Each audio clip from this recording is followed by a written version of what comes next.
Hey everyone, and welcome back for another deep dive. You guys requested this one, so we had to deliver. Yeah, this should be a good one. Ben Shapiro, conservative firebrand, going on Jubilee's Surrounded. Oh, man. I mean, we all know Surrounded, right? 25 people, all with opposing viewpoints, I think so, yeah. surrounding one person and just going at it.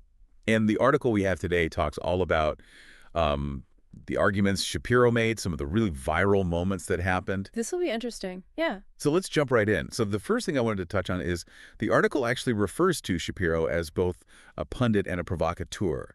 What exactly do those terms mean? Right. So pundit is like a professional opinion giver. Okay. So like an expert in their field, and they're often seen in the media making very strong arguments. Got it.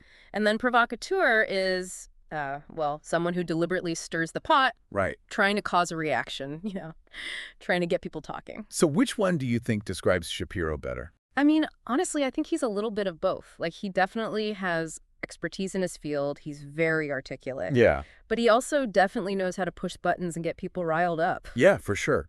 I mean, Sure. you can't deny he's a master debater, right? Right. He's super quick on his feet, and he always has a comeback ready. Definitely. So let's get into some of his actual arguments from this Surrounded episode. The article really focuses on his stance on DEI initiatives. He basically calls them destructive and a failure of logic. Right. And so his main point is that DEI focuses too much on differences between people, Okay. like race, gender, and all that, instead of what we all share as Americans. I see. He's saying that it creates a kind of us versus them mentality, dividing people rather than bringing them together. That's interesting. But isn't acknowledging and addressing systemic inequities a crucial part of creating a more just and inclusive society? Yeah, and that's exactly what DEI proponents argue. Right. They say that ignoring these inequalities is just perpetuating the problem. So it's really like a fundamental disagreement on how to approach social justice, right? Like what the best path forward is. Exactly. Interesting. Okay, so the article then goes on to talk about what sounds like the most intense moment of the entire episode. Apparently, Shapiro had this heated exchange with a transgender man about abortion rights. Oh, wow. And the trans man, based on his personal experience, argued that abortion bans directly impact him, even though it's historically been about women's bodies. Yeah, I can see how that would create some tension. Yeah, and the article says Shapiro was visibly uncomfortable. Really? At one point, he even said, and I quote, "I'm not interested in what your genitalia are." Oh, wow. That's pretty intense. I mean, this moment really shows how personal this debate is for so many people. Oh, really? And for the trans man to share his experience, like, that takes a lot of courage. Absolutely. So beyond this exchange, what were some of the other topics they covered in the episode? Well, the article mentions the Israel-Gaza conflict was a big one. Of course, yeah. And then there was also some talk about the benefits provided to asylum seekers in the U.S. Oh, interesting. Oh, and they also discussed Trump's role in the January 6th insurrection. Right. I feel like that's kind of unavoidable these days. Yeah, it seems to come up everywhere.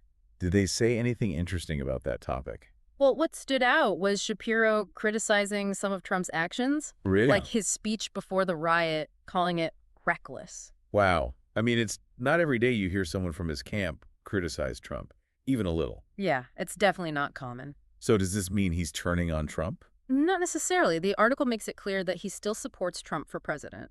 Oh. It's like he acknowledges some flaws but still aligns with his overall agenda. I guess that makes sense. Yeah, it's complex for sure. It's interesting because it seems like we're seeing this type of event more and more. What do you mean? Well, the article mentions that Charlie Kirk, another conservative figure, also recently did a Surrounded episode. Oh, that's right. I heard about that. It makes you wonder what the goal of these things really is, you know? Is it a genuine attempt at dialogue? That's a tough one. I mean, part of it has to be for the views, right? Yeah. It's got to be entertaining. But maybe there's also a genuine desire to connect with people who hold different views. I hope so. Yeah, I think it's easy to be cynical about it, but let's be optimistic. Sure. Okay, so to wrap things up, we talked about Shapiro's arguments against DEI, his intense exchange with a trans man about abortion, and this trend of conservative figures participating in events like Surrounded. And we also saw how even within a political camp, there can be nuances and disagreements, like with Shapiro's criticism of some of Trump's actions. Yeah, for sure. That's a good point. It's a reminder that things are rarely black and white, especially in politics. Definitely. It makes you wonder, though, what does it even mean to have good faith debate these days, you know? When everyone is so polarized, can you actually have productive conversations with people you fundamentally disagree with?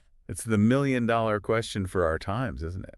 It really is. Well, that is a deep dive for you all. Don't forget to like, subscribe, and comment with your thoughts on this whole Ben Shapiro surrounded thing. We love hearing from you guys. Definitely. Let us know. And we'll see you next time for another fascinating deep dive. See you then.